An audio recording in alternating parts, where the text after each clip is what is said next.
Hi everyone, my name is Lara, welcome to my channel. I've started receiving comments on my previous English speaking videos, which I'm very grateful for. So if you want to interact a bit more in the comments, I'm happy to do so. And today I'm coming to you with my July progress. I've done some Christmas and July stitching, done some non-holiday stitching, and I've also started gearing up for Halloween, so I'll show you some of my new and old Halloween projects as well. And towards the end of the video, if I have time and energy, I'll share some of the personal things that have happened to me in July. So let's start showing you some beautiful things. So, as I mentioned in my previous video, I wanted to finish one of the holiday track ornaments from a Dimensions kit. So, I had Joy already in my whips. I'll show you what it looked like when you saw it last time. And I said that I wanted to finish it, so I did it. And this is how it looks right now. Let me show you a bit closer. I love how it turned out. I really like all the details that the back stitching adds to the design. I think it's a very easy project to do. I'm stitching it on a acrylic canvas, which is cut out in the form of the design, in the shape of the design. And I enjoyed stitching it. I am looking forward to stitching the other three. I'm not sure which one I'll start next and when will I start it. Probably after Halloween. Or maybe not. I don't know. We'll see how it goes. And I've also decided that I want to start stitching the project that I am planning to gift to my mother for the New Year's. And it's 4 Milhel snowflakes, which are kits. I've stitched only 2. I'm planning to stitch 4, as I mentioned. I think they have 6 in the series, but I've skipped the ones that I like less. And there are at least 2 available series, and I've just chosen 4 from one series so that they correlate with each other. So, which they are symmetrical, so I'm not. I'm trying to figure out how to show it to you. Yeah, this is the correct way. So this is how it looks from afar, and this is how it looks up close. There are a lot of beads in this one, but it has some crosses as well. This is the aqua snowflake, if I'm not mistaken. It has, I think, 4 colors of floss and 3 colors of beads. Yeah. They are very easy to stitch. I am like whipping out one in a day, so this took me 2 days. This is the first one, and this is the one that I stitched in the second day. And I stitched them, yeah, I think I've stitched them 2 days in a row. This was actually done first, and this one I prefer more. I'm stitching it on Zweigart Brittany Lugana 28 count in this dark navy blue color. And I think this one just pops more. It has, I think, also 3 colors of floss and 4 colors of beads. I love how they are turning out. They really pop. They are it's fun to stitch them, and I don't know. I love Milhel. Milhel is my favorite like kit producer. I don't know, favorite cross stitching company. I have a lot of Milhel kits. I think more than 150 at this point, and if only I could stitch them as fast as I buy them. Basically, that was all of my Christmas and July stitching. I kind of didn't have time to stitch more, even though I wanted to pick up some bigger projects, but didn't manage to do it. So let's move on to some, let's call it neutral stitching, non-holiday related. So I've stitched another Mill Hill kit. I finished it yesterday and I've fully finished it today. So this is an apple. From afar it looks like this. You can't see anything, but of course I'll show it up close. This is just gorgeous. This jeweled apple. I've wanted to buy this kit for quite some time. Then one of my stitcher friends who has a cross-stitching shop in Russia, she gifted me this kit, and I was planning to buy it, but she decided to gift it to me. I really recently fell in love with these tassels that Mill Hill has in some of the kits. And I love how the beads... I love how Mill Hill can mix floss and beads, but at the same time, even though this apple is almost fully covered in beads, it still looks stylish. It doesn't look cheap. I don't know. It's just the magic of Mill Hill. I love them. It took quite a long time to stitch this, to be honest. I think I've spent 3 or maybe even 4 days on this one, but it was only because I was traveling a lot. I didn't have a lot of time to stitch, but the process itself was fun, interesting, and I just like working with beads. And I'll show you it even more up close. I love how it sparkles. I'm just a fan. I think I can look at Mill Hill finished objects for hours, and still, even if I have looked at them for, I don't know, 1,000 years, I think I would still find something new to look at, and I would still admire them dearly. The other thing that I did in July, which was something new for me, I would say, but it was something that I've planned to do for quite a long time. I just finally had the guts to do it. So I've designed 2 patterns, cross-stitching patterns, with lettering. One is in English, one is in Russian, and I've stitched the one in English, and it's a phrase, take your time. I just like, this is the sentence that I use to calm myself down, like when things go wrong and I get frustrated, or I start to, I don't know, blame myself for not doing things that I should have done. I kind of use this phrase and tell myself, like, take your time, Lara, take your time.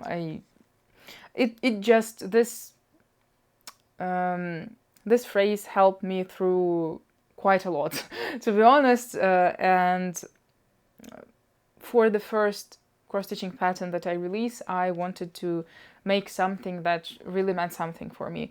So this is what I did. I've commissioned artwork and then created a pattern based on that artwork. So this is how it looks. It's fully finished, as you can see. I've stitched this on Zweigart Newcastle 40 count 1/2, and I've used DMC thread, I think color number 839. And I had this frame lying around. I've bought it on one of the needlework markets in Russia quite a long time ago, and I don't know, I've basically picked the DMC color to match the frame, because I really wanted to marry them together and to finally use this frame. If you want to buy this pattern, let me know down in the comments. I haven't set up a shop to be able to accept payments from overseas yet, but maybe if people want to buy it, I'll come up with something.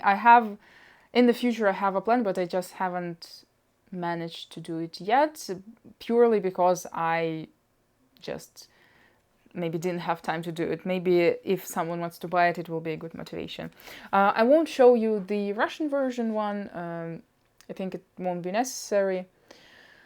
But yeah, I really like it, and I've put it up like in my living room, and it's standing near the TV where I can see it, and I think it's like, again, it means a lot to me. I have two other non-holiday related whips, but they are quite big, and I want to show you them a bit later. So let's talk about my Halloween stitching. And for my Russian-speaking viewers, if you don't want to spoil anything for yourself in terms of the projects that I'm going to be stitching during the Halloween sale, please stop watching right now.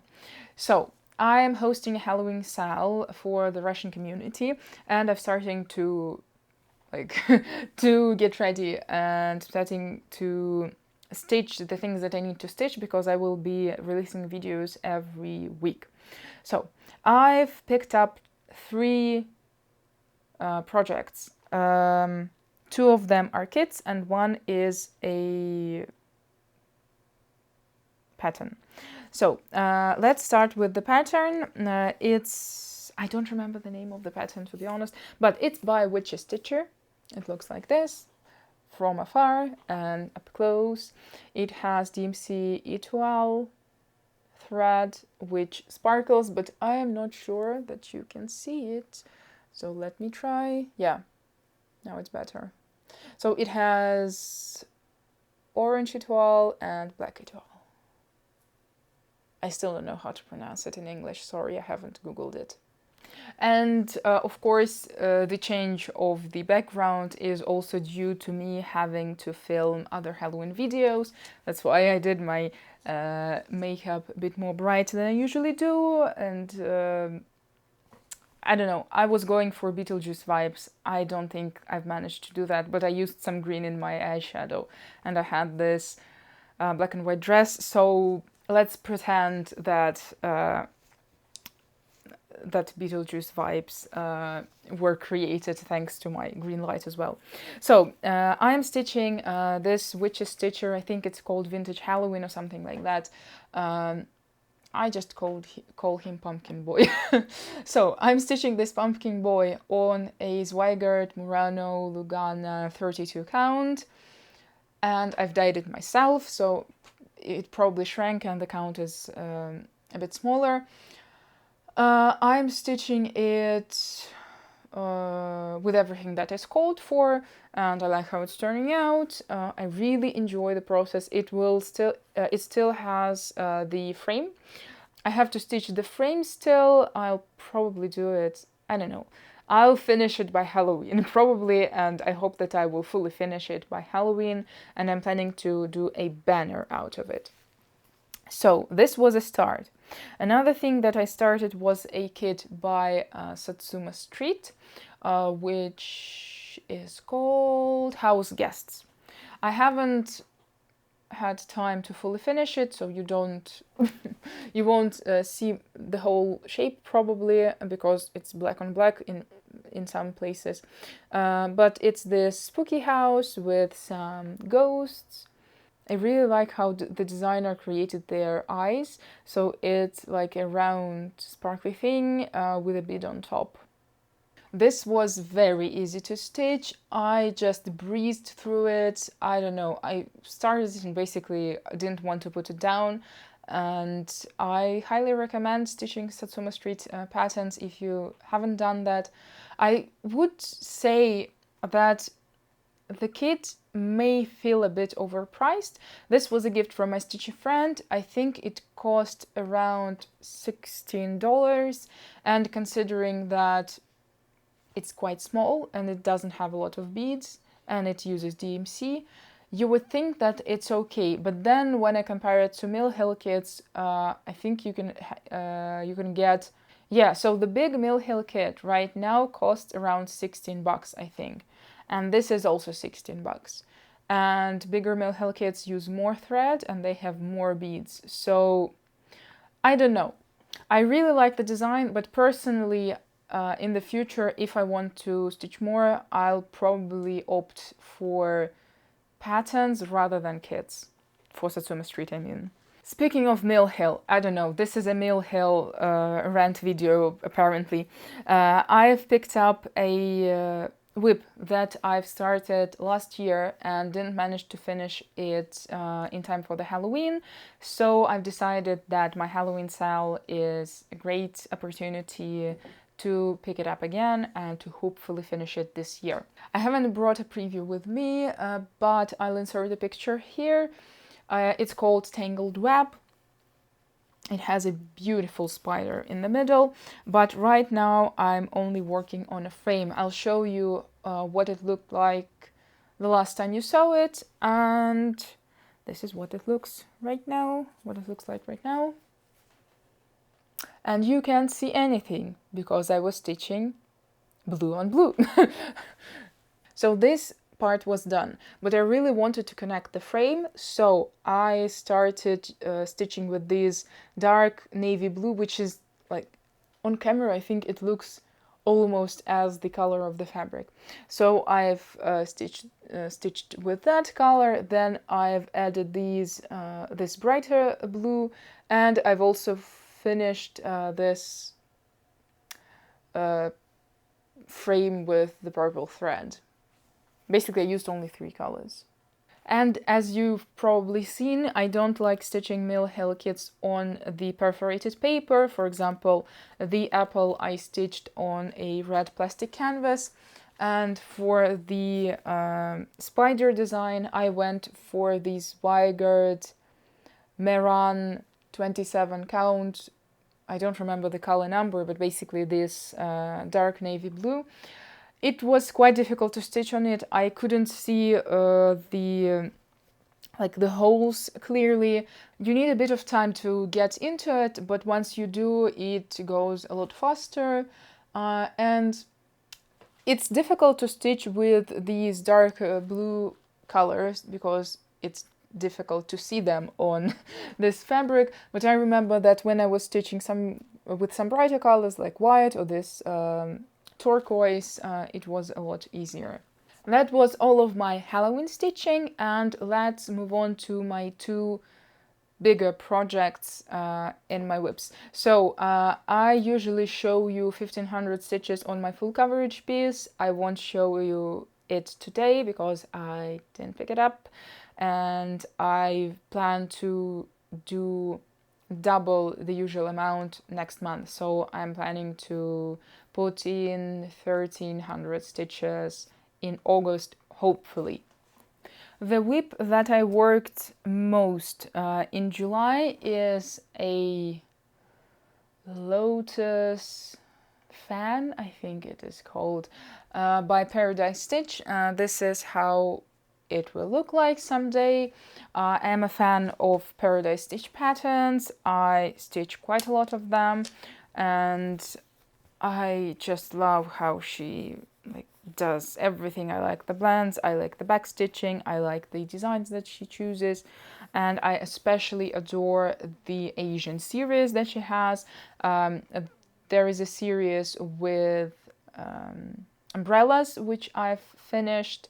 There is a series with lanterns, which I'm stitching right now. I have only 1 out of 4, and the one that I'm going to show you is a fan series, and this is my 2nd 1 out of 5, but I'm only stitching, I will only be stitching 4. So I don't remember if I've showed you this whip or not. So if I did, this is how it looked like when you've seen it last time. If I didn't, then you won't see anything here. And this is how it looks right now. Oh, so bright, so colorful, and it has the metallic DMCs, which are not a joy to stitch with, but I figured that it's worth it, because just look at the sparkle. You can't see a lot of sparkle, do you? I've added more light, and I'll try to show you the sparkle. No, you can't see it, do you? But basically, this whole border is done with the metallic thread, and some of the back stitching is also done with the metallic thread. And in person, it looks just marvelous. As I said in my previous video, I'm stitching this in a competitive style that Paradise Stitch has in her VK group. VK is a Russian social network, and I have to stitch 1000 stitches every week. That's why I've made so much progress. Basically, I'm done with the fan itself. I have still some back stitching to do in the lower part, like in this tassel, and I need to continue stitching the background. Hopefully I will finish it in August, and then I'll pick up the next Paradise Stitch pattern, because those are the rules. But I really love this design. Even though I am a bit tired of this competitive style, like I think my love for the way that Olga like designs is way bigger than my tiredness of the style. And I can't stop looking at it. I think it's so gorgeous, honestly. I think I could stitch Olga's patterns forever. The last but not the least, of course, I'm always finishing with link, and I'm so happy that I get to do it, because I am stitching it every month with my stitcher friend Maria the Green Stitcher. I'll link her down below. We are stitching at least 100 a month. This month I've done almost 200, if I'm not mistaken. Sorry, 2000, if I'm not mistaken. And this is the whip and the project that I'm most proud of. And sorry, it's not on a scroll frame this time.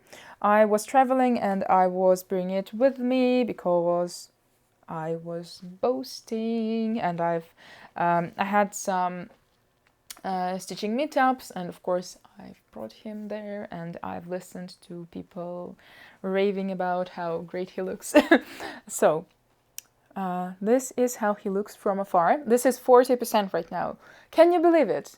I couldn't imagine that I would get to 40% this year, because I've started the year with the hopes of just making some progress on him, and it didn't go very well. I was stitching him on and off, like maybe 1,000, I don't know, in 2 months, but just, oh, look at him. He's so gorgeous. So what I did this month, I've started stitching his cape. So this was done last month. I think I haven't showed you the previous progress. Sorry for that. This is how it looked last time you saw it. I've added, I don't know, maybe I finished the belt here, did some back stitching here, but I was focusing on his cape. I wanted to finish it fully in July, but I didn't have time to again. So I'm planning to fully finish the cape in August, and then we'll see how it goes. I'll probably just move down and start stitching his thigh armor. Thigh armor, which is stitched with cryonic, which is a pain in the ass, but it's worth it because it will then look something like this. So let me show you it up close, or sorry, him up close. And just for fun, I'll show you all of the details, even the ones that I didn't stitch this month. I have a sword here.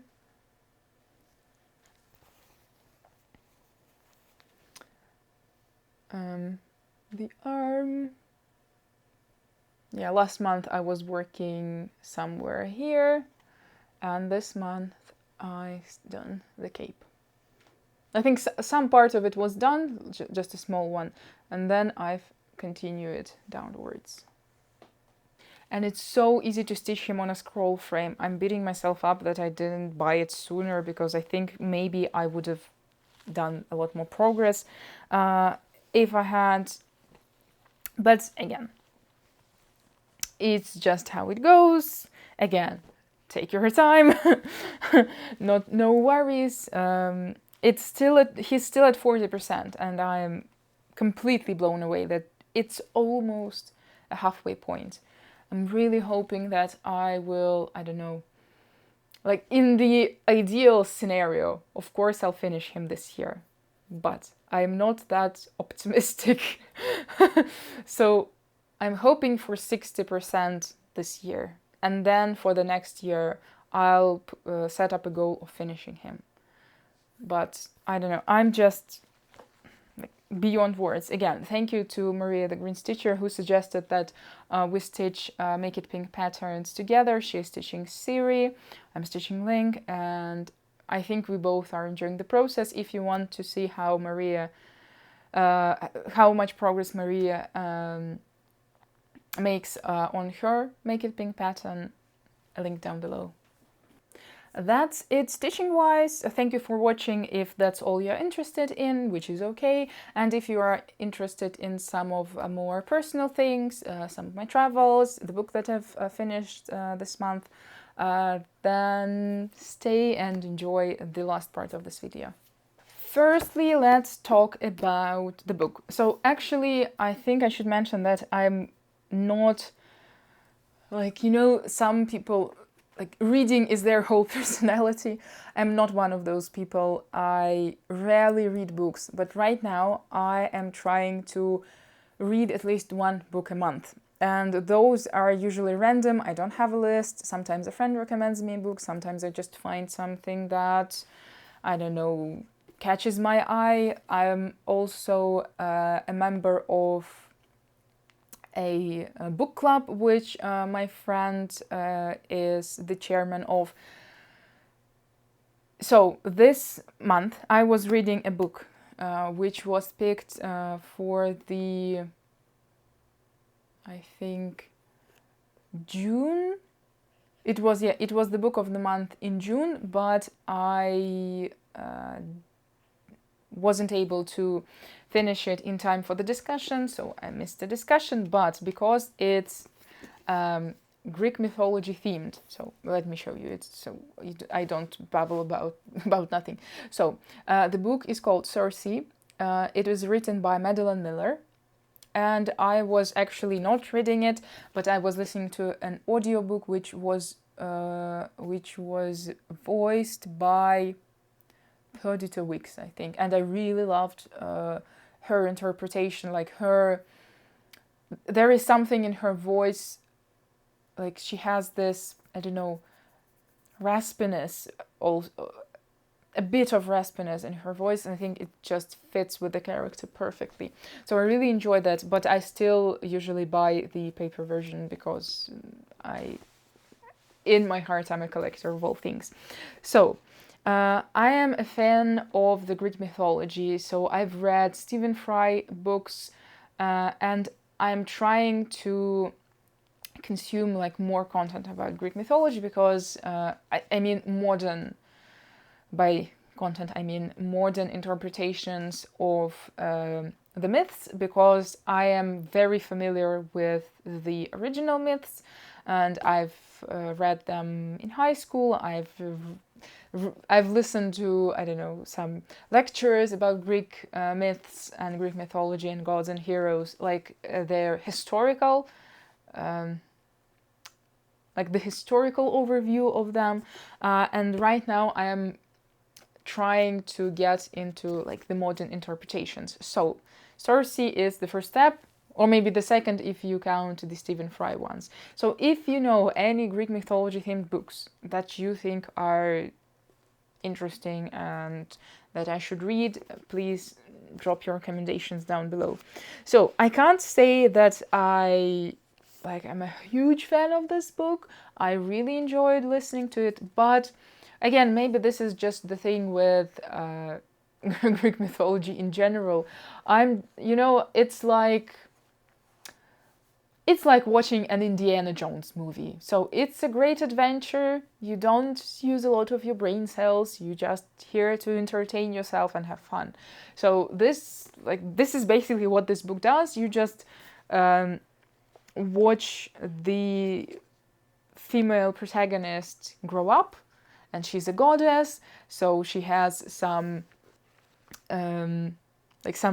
I would say, peculiarities of her growing up, because she is immortal and she falls in love and she falls out of love. And basically it's a story of evolving into an adult and finding your voice, finding your strength.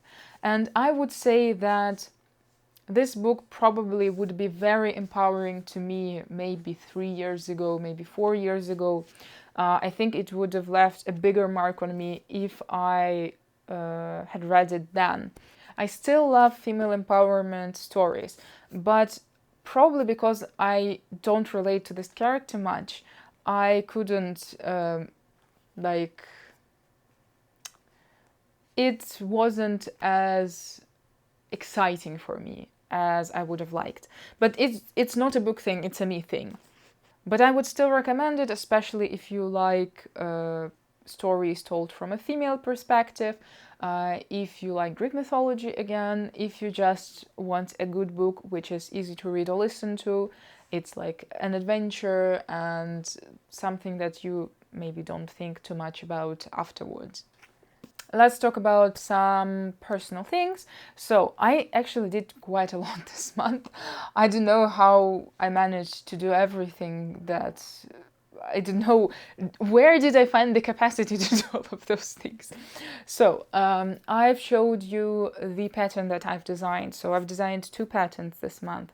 I'm also still preparing for a huge needlework market that will be held in Moscow in September. So I'm doing that, and I'm almost done with like pre-preparation. So I've tested all of the like production theories, and right now I am just whipping out magnets every day. So for those who don't know, I'm creating needle minders from clay for the market.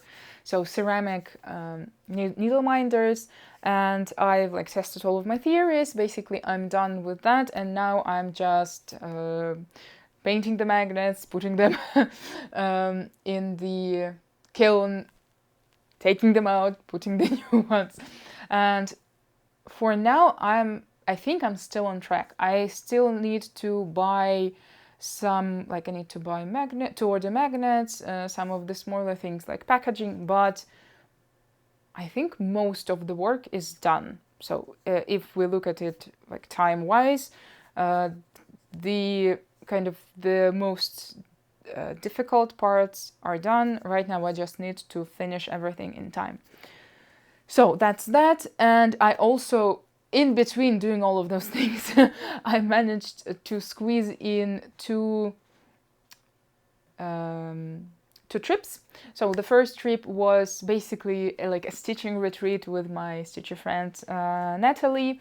Right now she lives out of town, and I visited her and we've spent 4 days together. We just looked at her garden, we're talking, stitching, walking around her neighborhood, just had a great time. And I went there just to relax, to not think about all of the preparations that I need to do for the needlework market. We had a lovely time, and I can't wait to go back. She invited me. She basically said that I can come every month because she will be living there for, I think, till November. And I am really hoping I'll manage to visit her again. I'll probably won't be able to do it in August, but maybe in September or October. I really enjoyed spending time with her, and it's out of town. There's a lot of greenery. It's like a perfect, a perfect retreat, even without the stitching part. But the fact that she's a stitcher greatly affects the quality of the time that we spent together. The other trip that I had in July was with my other stitcher friend Sonia. We went to Nizhny Novgorod, which is like quite a big town, but it's quite smaller than Moscow, and it's a 4-hour train ride from Moscow. We went there just for fun, just to explore the city. I've been there, oh my god, 8 years ago, I think, maybe 7 years ago. No, even more. 6 to... yeah, probably 10 years ago. Oh my god. Okay, I went there 10 years ago. I'm still in shock that it was 10 years ago. So the reason I went to Nizhny 10 years ago was because I had a bridal shower there. And 2 years later, or maybe a year and a half later, I got divorced. So I didn't have much of a recollection of what happened the last time we were there. I remember that it was fun, but I think it was only a day. And this time, me and Sonia, we went for 4 days. And the city changed immensely in that time. It got quite a lot of renovation work done. The streets look like cleaner. Overall, the vibe is, I don't know, I just enjoyed it. It's like a modern city.